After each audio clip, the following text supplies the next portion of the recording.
اللہ تعالیٰ کی محبت کا اہل اور اس کے تعلق کا مستحق بننے کے لیے ہمارے مذہب نے ایک ہی تدبیر بتائی ہے کہ میرے آقا حضرت محمد صلی اللہ علیہ وآلہ وسلم کی پیروی کی جائے اور ان کے نقش قدم پر چلا جائے۔ ہمارے اسلام نے حضرت محمد صلی اللہ علیہ وآلہ وسلم کا عملی نمونہ سب کے سامنے رکھ دیا، جس کو محفوظ طریقے سے ہر دور میں نبی اکرم صلی اللہ علیہ وآلہ وسلم سے روایت کیا گیا،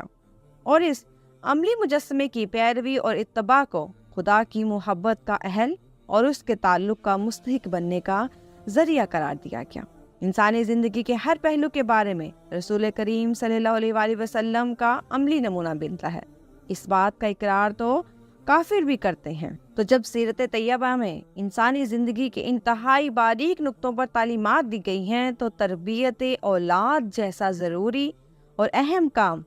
حضور اکرم صلی اللہ علیہ وآلہ وسلم کی نظروں